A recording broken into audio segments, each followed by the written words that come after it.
Hi, I'm LDS in Medium, and thank you so much for tuning in today. I want to try to bring religion and spirituality closer together, and this is what this pod is all about. I will talk about my own thoughts and feelings as I am both LDS and have spiritual gifts, something that I've had my whole life, but I always thought that it was hard to combine these gifts with my religion. This has torn me into two directions, and I have talked to many people who feel the same way. I can't choose not to have my spiritual gifts, but I can choose how I use them. And I always want to use them for good and to help others. I believe my heavenly parents gave them to me for a reason. So, this is me. Join my quest for knowledge. So, episode 2 of the Q&A. How my understanding about my gifts and how they align with the gospel came to pass. Okay. Putting on the spot here. No. I guess it's just my way of thinking. When they altered the handbook a couple of years ago and they made a change in the book regarding children from gay couples and baptism, I heard so much criticism all around. I was thinking, what am I missing? Because in my heart and soul, I knew it was out of love. I felt so strongly, and when I read those lines, I could feel the love from Heavenly Father pouring down on me and opening my heart and eyes. And this is the same. I believe we are divine beings with divine abilities. Do I believe that God can communicate with spirits? Yes. With animals or plants or energies of the universe? Yes, yes, and yes. Do I believe Moses could part the Red Sea? Yes.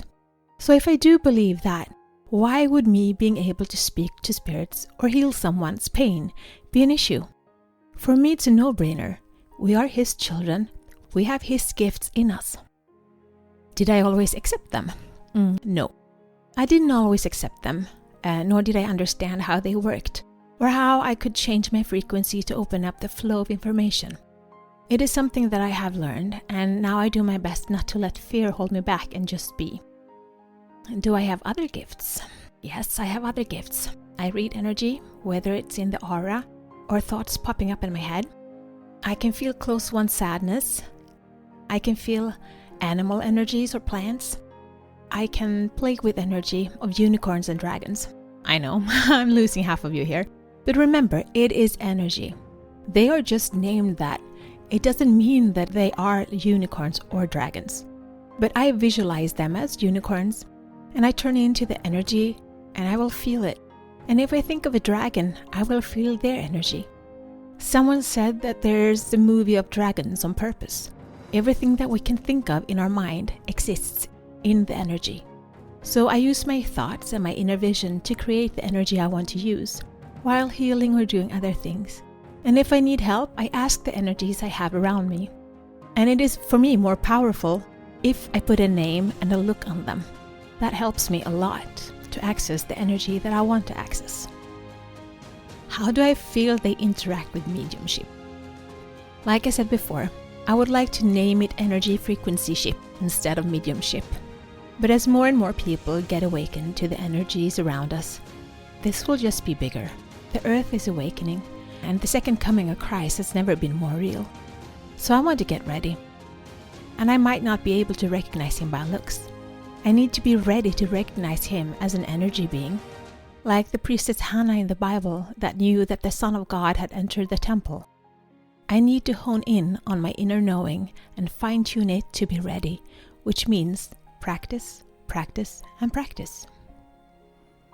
Do I feel like we can grow a gift, or are we just given what we are given? Like I've said before, in the story about the pounds, I believe that we get some gifts to start with.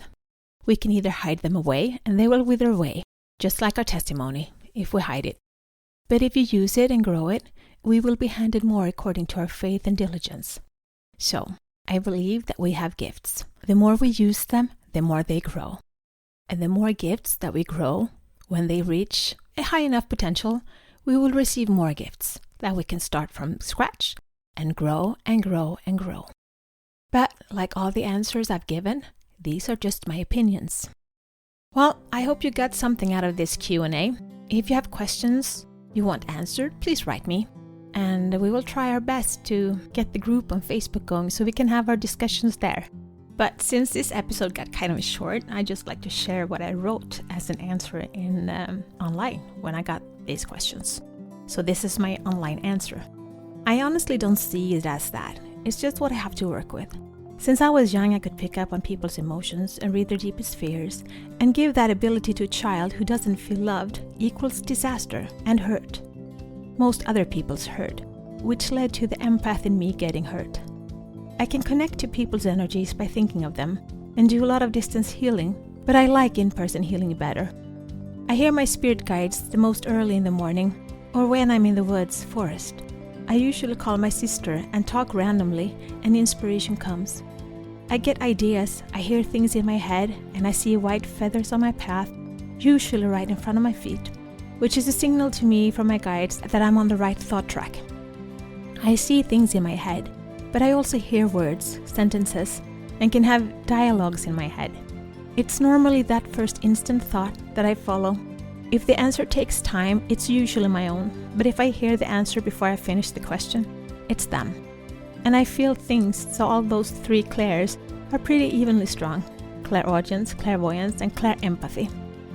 I'm working on my claircognizance, my inner knowing, my intuition or gut feeling. I've always felt different. When I was young, I made me more introverted, shutting out people because I had a hard time separating me and their emotions. Today I've learned much. I don't like shielding myself, but today I know which emotions come from me and what is not mine. And I use a lot of crystals: clear quartz, amethysts, rose quartz. I have crystals everywhere and a grid to protect my home. I told the story about when I really got a testimony of my Heavenly Father, and since that moment I've been totally committed to the church. And so with this longing inside of me towards things that you never talk about openly, like mediums, seeing spirits, reading cards, talking to animals or plants. But I've always yearned for knowing more, so I took one class here and there, and I looked at what I learned and looked at it, and looked if it went against the doctrine, and in my heart I knew it didn't. But I've taken one step, looking at it, looking at how it would fit in. If I can't make it fit, I put it in the I will know in the next life pile.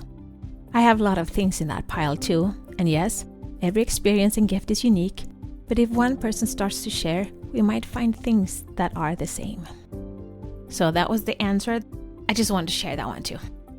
Until next time, be the light, share the light, and spread the light. Shine. This is my journey. Thank you so much for keeping me company today. Please download, like, share, and subscribe, and help spread the light and spread the word to expand our community. Let's bring more love, peace, and unity to this world. Take care of yourself and your loved ones. Always be grateful, kind, and loving. Be brave and remember to step out of your comfort zone and smile. If you support us on Patreon, you will get access to our meditations and extra materials so you can download them as MP3.